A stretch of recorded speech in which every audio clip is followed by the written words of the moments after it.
So hello guys, welcome to my channel dreams unlimited classes. मेरा नाम है केसर। आज मैं आपको इकोनॉमिक्स का फर्स्ट चैप्टर लेके आया हूँ। फर्स्ट बुक जो हमारी है इंडियन इकोनॉमी और डेवलपमेंट, भारतीय अर्थव्यवस्था का विकास। सो चलो स्टार्ट करते हैं। ओके, सबसे पहले हम अपना फर्स्ट चैप्टर पढ़ेंगे जिसका नाम है स्वतंत्रता के समय भारतीय अर्थव्यवस्था। ठीक है, तो सबसे पहले इसका मतलब समझते हैं क्या बोला है इसमें। इसमें बोला है कि भाई जब स्वतंत्रता के समय जब हम स्वतंत्र हुए थे, ठीक है, मतलब स्वतंत्र कब हुए थे हम 1947 में। उससे पहले हमारी क्या क्या कंडीशन थी, कैसे कैसे हम रहे, क्या क्या हुआ, कौन कौन आया था हमारे इंडिया में, क्या क्या उन्होंने कैसे कैसे हमें लूटा, क्या है पूरा इस चैप्टर में मैं आपको क्लियरली समझाऊंगा। तो प्लीज़ ध्यान से देखना इस वीडियो को। ओके, सो सबसे पहले हम पहला टॉपिक लेते हैं। मैं टीआरजन से रिलेटेड समझा रहा हूँ, मैं आपको पहले ही बता देता हूँ। ठीक है, सबसे पहला टॉपिक लेते हैं जिसका नाम है ब्रिटिश शासन के अंतर्गत भारतीय अर्थव्यवस्था का उपनिवेशिक शोषण। ठीक है, जब ब्रिटिशर्स जब हमारे इंडिया में आए तो उन्होंने कैसे कैसे हमारा शोषण करा, ठीक है, किस किस तरह से करा, तो वो हम पढ़ेंगे इसमें। ठीक है, सबसे पहला हम पढ़ते हैं उन्होंने हमारा कैसे शोषण, उन्होंने बहुत ही, हमें सोने की चिड़िया कहते थे, लेकिन उन्होंने हमारा इस तरीके से शोषण करा, हमारे पास अब कुछ भी नहीं रहा। ठीक है, हम एकदम कंगाल हो चुके थे। उन्होंने हमारा शिकार करा, लक्ष्यबद्ध तरीके से, कई तरीके से उन्होंने शोषण करा। तो सबसे पहले हम पॉइंट पढ़ते हैं हमारा कृषि का।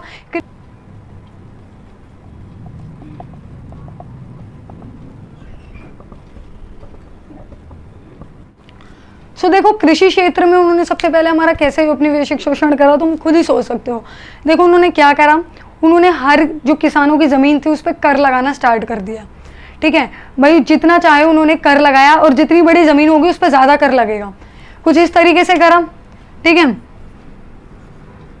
कर मतलब होता है टैक्स, इसको भू राजस्व भी कहते हैं। ठीक है, इस तरीके से करा।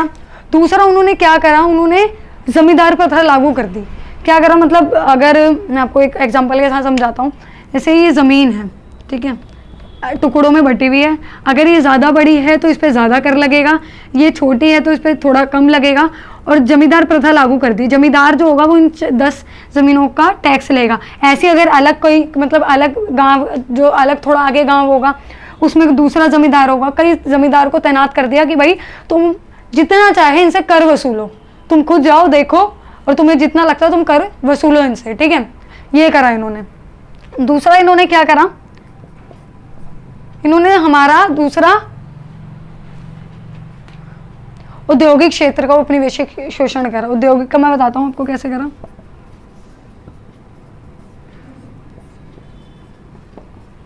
औद्योगिक क्षेत्र का क्या था, हमारी जो हस्तशिल्प कला थी ना, मतलब जो हाथों से बनाने की कला थी वो बहुत फेमस थी। मतलब क्या था, हम खिलौने बनाते थे, मटके बनाते थे, हम काफ़ी कुछ चीज़ें हाथों से बनाते थे और बहुत सारी चीज़ें बनाते थे हम।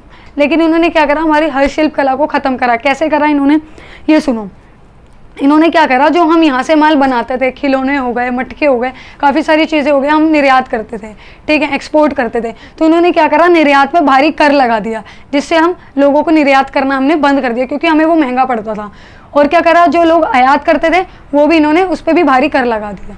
ठीक है, और मतलब भारी कर नहीं, उनका तो ले लिया, लेकिन यहाँ पे सस्ते दर पे बेचा है, जिससे हम सोचते थे कि यार क्या बनाना, छोड़ो ना, यहीं से सस्ते दर पे मिल रहा तो यहीं से खरीद लेते, क्या फालतू में बनाना। तो इससे क्या हुआ, हमने फायदा देखने के चक्कर में हमारी जो हस्तशिल्प कला थी उसको खत्म कर दिया। ठीक है,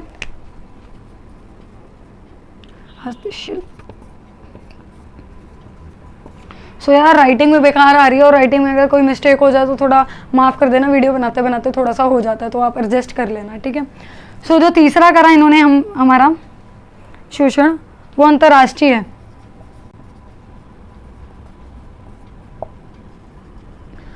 अंतर्राष्ट्रीय व्यापार का उपनिवेशिक शोषण इन्होंने हमारा ऐसे करा, इन्होंने यहाँ से क्या करा, यहाँ से कच्चा माल बेचते थे, ठीक है, सस्ते दर पर, वहाँ से जो माल को मैन्युफैक्चर करके यहाँ बेचते थे सस्ते दर पर।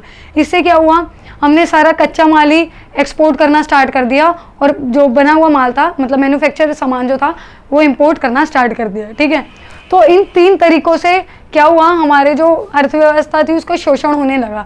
पहले इन्होंने कृषि को ख़त्म करा, फिर औद्योगिक हमारी हस्तशिल्प को ख़त्म करा, फिर जो हमारा आयात निर्यात होता था उसको भी धीरे धीरे ख़त्म कर दिया बस। ठीक है, उसके बाद क्या है, हम अपना थर्ड टॉपिक लेते हैं, स्वतंत्रता के समय कृषि क्षेत्र।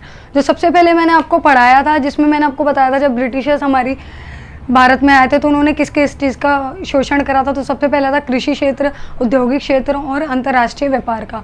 तो अब जो ये 3 टॉपिक है, अब हम इसको बहुत डीप जाके पढ़ेंगे, तो इसको ध्यान से देखना। अगर आप समझ गए तो आपको पॉइंट्स ये डायरेक्ट लिखने की भी ज़रूरत नहीं है, आप खुद से भी बनाकर लिख सकते हैं। तो ठीक है, सबसे पहला क्या हुआ था, जब कृषि क्षेत्र का क्या हाल हुआ, कृषि क्षेत्र का हाल हुआ, उसी के अंदर पॉइंट्स मैं आपको बता रहा हूँ। सबसे पहले क्या हाल हुआ, निम्न उत्पादन एवं उत्पादकता। मैं आपको बताता हूँ, उत्पादन होता है प्रोडक्शन, उत्पादकता होता है प्रोडक्टिविटी। प्रोडक्शन को कहते हैं कुल पैदावार और प्रोडक्टिविटी को कह देते हैं प्रति हेक्टेयर। ये दोनों ही जो था बहुत कम रह गई थी, ठीक है।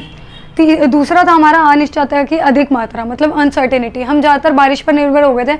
अगर बारिश अच्छी होती थी तो हमारी फसल अच्छी उगती थी, अगर बारिश अच्छी नहीं होती थी तो हमारी फसल भी अच्छी नहीं होती थी, ठीक है। जो तीसरा है हमारा निर्वाह खेती का प्रभुत्व।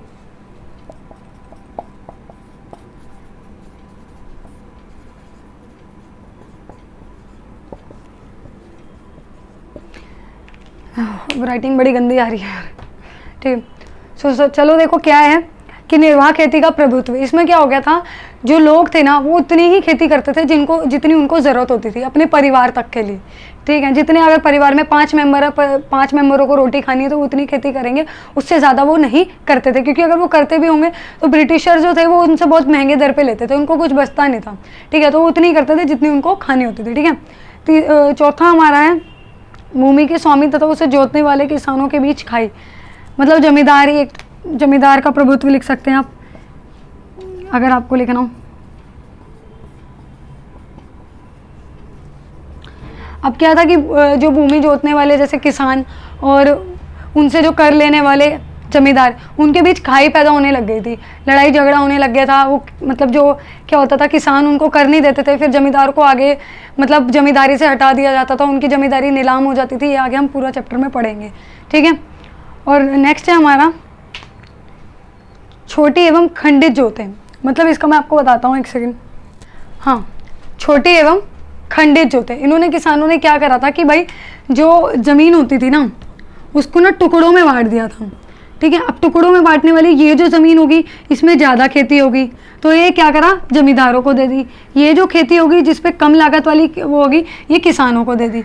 तो ठीक है, छोटी जोतें होती गई और खंडित, मतलब खंडित होती है खराब होती गई जोतें, ठीक है। मतलब जो खेती होती थी जहाँ पे उच्च लागत मिलती थी वो तो सारी जमींदार हड़पते गए। जो मतलब खंडित जोते थे जिन पे कम लागत, जिन पे कम खेती होती थी, कम लागत मिलती थी, वो सारी किसानों को वो देते गए, ठीक है। तीसरा आपका आ जाता है, सॉरी छठा आपका आ जाता है अब वही ब्रिटिश राज में भू राजस्व प्रणाली।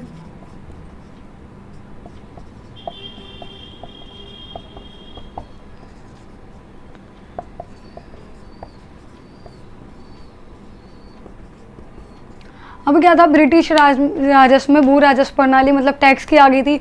जो ब्रिटिशर्स ने उन पे ज़्यादा कर लगाना स्टार्ट कर दिया था कि भाई तुम्हें हम इतना कर देना पड़ेगा और तुमने नहीं दिया तो जो तुम्हारी खेती होगी, जो तुम्हारा खेत होगा वो हम रख लेंगे। तो ठीक है, वो कुछ इस तरीके से उनको डराने लग गए थे। तो जो किसान थे वो पिछड़ते चले गए थे, ठीक है, उनके पास कुछ था नहीं, ठीक है। और अब आ जाता है आपका कृषि का बाध्यकारी व्यापारीकरण।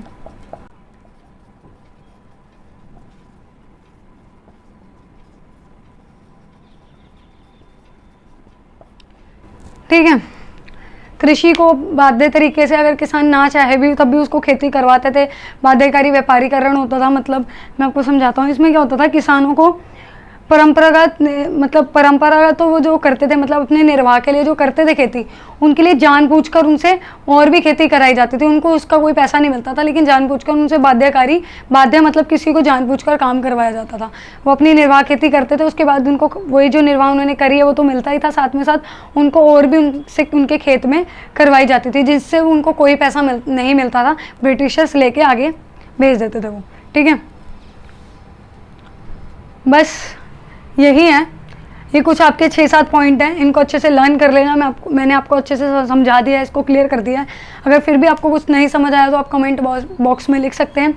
सो जितने भी आपके पास हैं मैं इसके नोट्स आपको प्रोवाइड कराऊंगा, हिंदी में भी इंग्लिश में भी। इंग्लिश वाले स्टूडेंट को कोई प्रॉब्लम नहीं होने वाली, बहुत अच्छे नोट्स होंगे। और मैं हर संडे आपको इसका एक क्वेश्चन पेपर दिया करूँगा, जिससे आपको अच्छे से और क्लियर हुआ करेगा। सो ठीक है, अगर आपको ये वीडियो अच्छी लगी, ये फर्स्ट पार्ट था, नेक्स्ट पार्ट मैं आपको अगली वीडियो में करा दूंगा।